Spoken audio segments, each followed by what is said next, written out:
mi viaje a Reggio Calabria pude visitar el Museo de la Gran Grecia, donde pude encontrar muchos objetos importantes de esta civilización, pero entre ellos encontré algo que me llamó la atención a mí, sobre todo porque es un dato curioso e interesante para entender un pasaje de la Biblia. En 1 Corintios capítulo número 13, que es tan famoso, conocido como el capítulo dedicado al amor, nos habla el apóstol Pablo de la importancia de este tema, que sobre todo sobresale arriba de todas las cosas dentro del cristianismo. Pero hay un pasaje en particular de este capítulo que siempre me ha estado difícil de entender y lo vamos a buscar en este momento.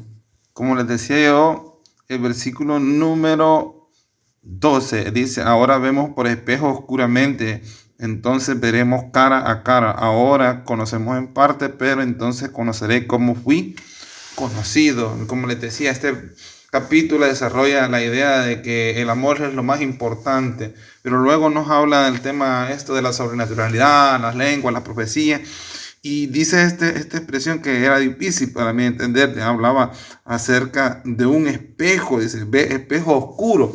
Nosotros entendemos el espejo desde el punto de vista del espejo de vidrio que fue creado pues un tiempo más cercano.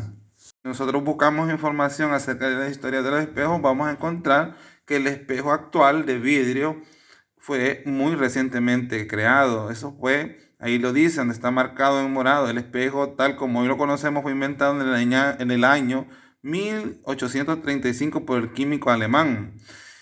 Justus von Liebig desarrolló el proceso que aplicaba una delgada capa de plata a un lado del panel del vidrio. Esta técnica fue adaptada y mejorada, permitiendo la producción masiva. Y por eso es que cuando uno quiere entender ese versículo, no lo comprende. Ahora les muestro un verdadero espejo de la antigüedad. Eran estos, de bronce. A estos espejos es que se refiere el apóstol Pablo, ya que él vivió prácticamente en este periodo de los griegos. Eran de ese tiempo. Y yo encontré esto en el Museo de Reggio Calabria a la Magna Grecia.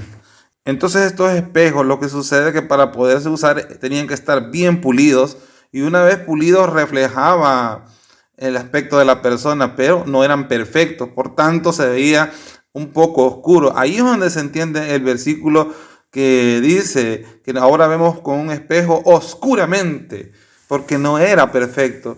Y el sentido de todo el capítulo de 1 Corintios capítulo 13 es que todo esto de la sobrenaturalidad de Dios, todo lo que son las profecías y dones, son solamente el reflejo de la, digamos, majestad, poder de Dios, que nosotros no podemos ver al 100%, sino que lo vemos de una manera oscura, poco clara. Eso es la manifestación de los dones de Dios en este momento, en el sentido que no es el 100% del poder de Dios, sino que es solamente una parte. Pero cuando Él venga, cuando nosotros nos presentemos delante de Él, podremos ver el 100% de su poder y de su majestad. Entonces ahí se entiende cuando habla de ese espejo oscuro, porque para poderse usar los espejos no eran los de hoy, sino que estos que estoy mostrando de la antigüedad.